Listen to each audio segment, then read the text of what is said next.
Hello and welcome to a session of Storytell Talk where we are going to talk about a wonderful book called Unusual written by Anu Aggarwal, and today we are going to talk about the experience of her narrating the book and of course writing the book and all about the book.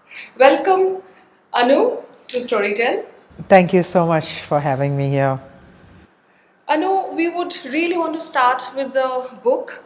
Here, the book has actually done very good rounds and it was released 5 years back. And today, we are going to be releasing it in audio format where you have lent your voice for that. So, how was your experience of narrating your own story? Well, I think that first of all, thanks for having an audiobook of Unusual finally, which is going to be out soon. And I'm so excited about it. And I think that there are readers and there are listeners, and for the listeners, here comes the book Unusual Now, which is just such an honest heart story of mine, my crazy and ridiculous and sensational few years. So narrating it myself was reliving them, all those times, those, and I love to speak, as you saw. So yeah, it was a great experience, and I hope it's the same for the listener. You know. Right. So tell us a little bit about the book for the people who don't know about Unusual, for people who are first time going to listen to your voice, what you like. Well, the subtitle, what I thought for the book was "You Can Do It," and you can do, and it's not just you can do it like the Nike, you can do it, but it was you can do it and more. And the entire idea really was to share with the reader that no matter what happens in life, no matter the hits that you get, we all get some hits or the other, right? But no matter what happens, you can rise above it. And look at me, So it wasn't like saying, egoistically, look at me, but it was humbly saying, hey, listen, I went through these terrible hardships, and to actually, when the doctors said that I wouldn't even come out of it. I mean, the 50% chance, what the doctor said was that I would die in the hospital itself. So, and if I can, going through such hardships, because what can be harder than death? No matter what emotional problems one goes through, or a knee pain or a back pain or some pain or the other, what is bigger than death? And if I can come out of it, so it was really to bring hope in times of hopelessness. Because today I find that, and especially now with COVID, it's even worse. But yeah, so yeah, it was really to bring hope. Yeah, as you really mentioned, COVID, in a sense that this is a time where everybody is looking for some form of hope and some kind of positiveness. So, this journey that you have expressed on Unusual, is it more about what kind of expectation do you have from people to learn, or what is the message that you want to give to people? Same thing as I told you, that no matter what, you can rise above it. Never give up. That's really the short and sweet message. Never give up. Yeah. So your book also has it shows the life of you as a superstar, Anu Aggarwal, and it also talks about the other extreme where you boy named Anand. So please tell us about these two extreme lives, a little glimpse of that life that you've lived. I mean, at the end of the day, this is a realization that um, each one of us is looked after. Um, Even people who think that they have difficulties and problems, and they want to blame other people and say it's because of that or it's because of this. That's the real understanding I have from life, going through the ashiki, the fame, and even before ashiki, when I was modeling abroad in Paris and etc. So I had seen success, and I had seen being, like for instance, modeling actually showed me how to be acceptable to any dress that you wear and still shine your grace. you know it doesn't matter who you are against. If you accept your condition as it is, never give up on who you are. And Anandapriya was actually the lover of bliss, is a spiritual name that was given to me by a Paramhansa who saw me such, because a spiritual name is who you are really born as. And then, of course, your parents give you a name later.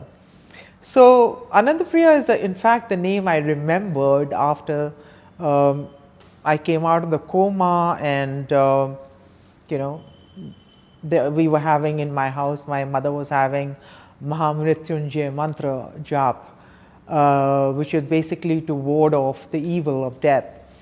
And when the Pandits asked me name, I said, they said Nam, and I said Anandapriya.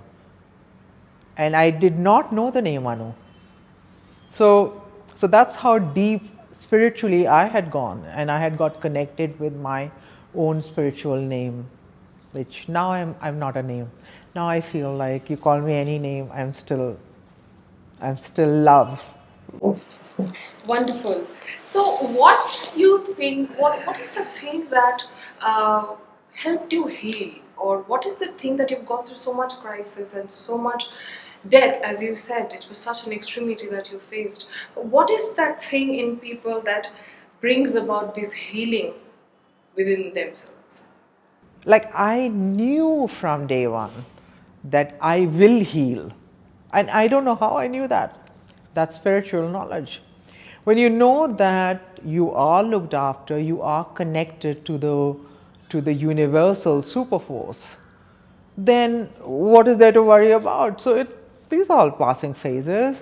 I mean, yeah, broken limbs, fractures, one leg short. I had, you know, you name it and I had it. But it seemed like, okay, fine, this is just a passing phase.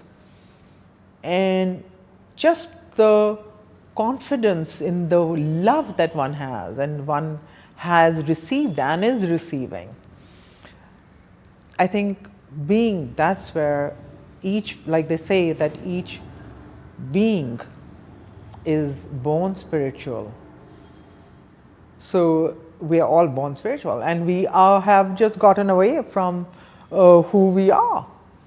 And once we get in touch with who we are, then everything starts to take shape.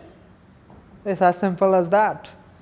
And of course, the other thing is that, therefore, it's all, like they say, it's all in the mind. So, mental healing. Now, if you decide within your mind that you have to do it, it'll get done. But then again, you need a connection with your own super force and your super energy that you have, which is the universal energy. And then you have, like, from round the cosmos, like love and healing starts to flow. And it's happened to me. a living example of that. So, yeah. So it can happen. It can happen to anybody. Positivity. Wonderful. That definitely sounds very hopeful, and I can actually hope that people get this positive vibe from you, even through the screen of the devices they are watching it from. You talk also quite a bit about yoga or certain sadhana that kind of helped you in the transformation. Would you like to talk about that a little bit? I'll tell you, I'll give you one example. After the the trauma, because the coma that I went through and the trauma, I was severely traumatized, and I was so traumatized that even if somebody shut the door hard, I would start shaking. I was so anxious, you know. Um, and and I mean, apart from all this, I knew that, I had love within me, and but I'm just telling you my physical condition and my mental condition at that point. And one of the things, the one of first my healing has started with, um, so one of there is a simple asana for your, which is a Pavan Muktasana series, which is actually the wind that blows in your body. So you don't think like this wind blowing outside is the wind that we think of. No, your entire body has five different kinds of wind that blows inside the body. Anyhow, now when you start to stretch yogically, now see, if you're stressed out, if you're anxious, any kind of exercise helps, right? So even sportsmen, you go and do some sports, you go and do some, your anxiety becomes lesser. But when you're talking of yoga, we're going a little step further, because we are talking of reaching your chakras, reaching your nadis. So you have like 72,000, 36,000 nadis in your body. They're vibrating. Now we have no idea, because we are stuck with, oh God, I've got this pain, and oh God, we have forgotten that that exists. So yoga, if rightly done, makes you reach the inner part of you. And when that happens, then your entire skeletal system gets relaxed, your entire muscles and your joints, everything, the physical and the mental. And even if you go even deeper with certain practices, you reach the psychic levels. It's a complete sort of a calming, soothing, relaxing, silencing, you know. That's what yoga does to you. And that's why I feel that it should be introduced in schools. We are working on it. So that was something that was that Yeah. transformational thing in your life. So tell us a little bit about as you were saying, in school, or the spaces that you are actually doing, taking this learning or this yoga that you are giving to people. Tell us a little bit about that. Yeah, so that's how my foundation came about, no?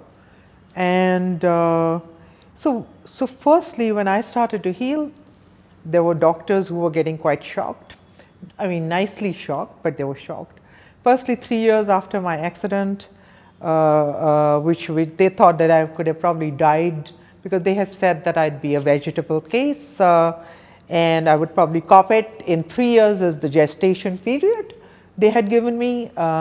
My parents were crying, of course, when they heard this, but this was my condition, and I was bedridden. So when I started to, 3 years later, I started to do a catwalk into the hospital to meet the doctors. Um, However, limping or whatever, but I was still trying to catwalk.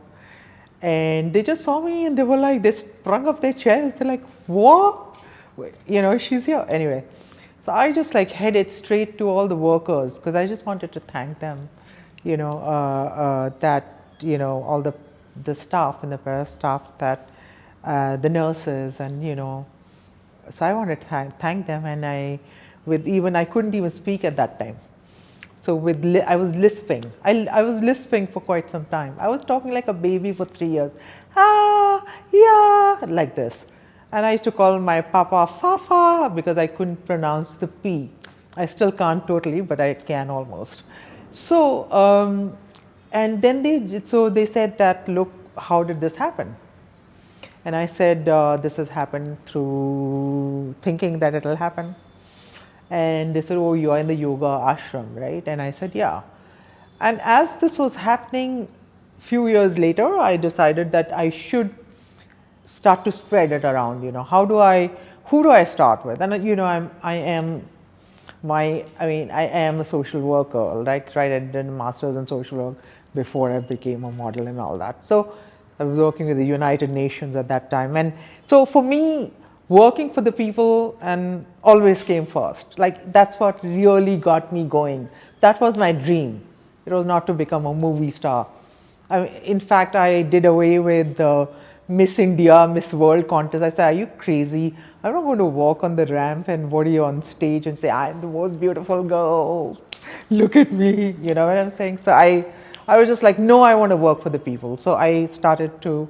So when I was healing, I just said, where do I reach out? And I said, no, I want to reach out to the children, because I was the closest to children at that time. So that's how the foundation started. And Anu Fun, I made a module especially with the mental, physical, psychic, and it was all researched. So that's what, yeah.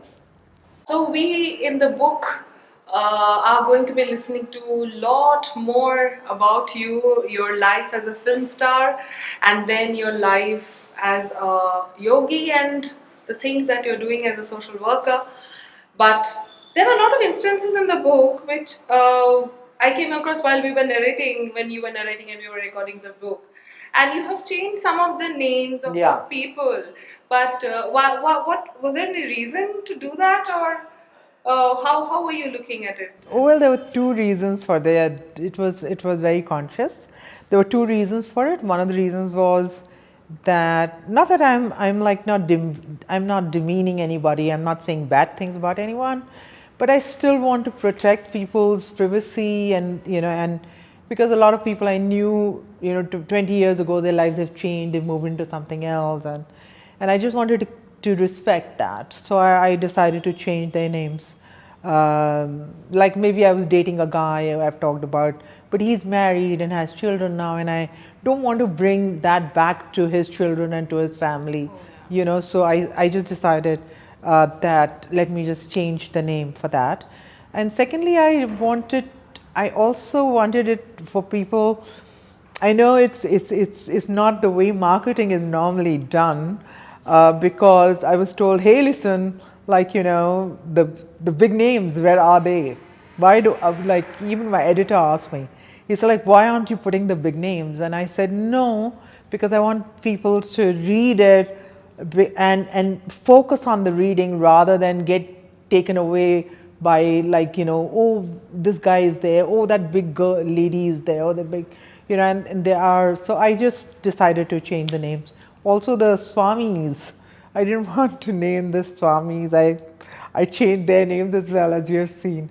And it was also fun, like Swami Fluster Yogi and things like that. I mean, this is this sort of. Apadito, I remember one Yeah. as well. So Are those the names that I you also have wanted made it to up? be fun. You know what I'm saying? Yeah. It's like, I don't want it to be so serious, and it's okay. It's life is to be enjoyed. Right. Also, the fact that I would like to talk about a bit about the fact that it is a time where people are kind of wanting to listen to or read something to be hopeful. So, what is that message that you want to leave for the audience as a last message to them? I mean, in this video, through this video. I just want to tell everyone that, hey, you are loved. and never ever give up, because there is somebody out there who is looking after you even when you think that there isn't, you know. So just don't give up and be positive, carry on. Yeah. Uh, to talk about bit about audiobooks. Are you a listener? Do you have the habit of listening to books or music or especially stories? um, I am uh, quite a music listener, not that much a book listener. I love reading books, because then I can dream about what is happening in the book. But if I listen to it, then I feel the narrator. I will get swayed by what the narrator feels about the book, you know. Right. But yeah, so yeah. An audiobook also as an industry it's growing in our country. Listen, I am so glad that audiobooks are finally here, and well, we are at our natal stages as far as audiobooks are concerned. But yeah, I think there's a lot to look forward to over there. Yeah. Wonderful. Thank you so much, Anu, for talking to us, for Thank narrating you. Unusual, and Lovely. I would like everybody to really go and listen to this book Thank you when it so comes much. on the app. Thank you. Thanks.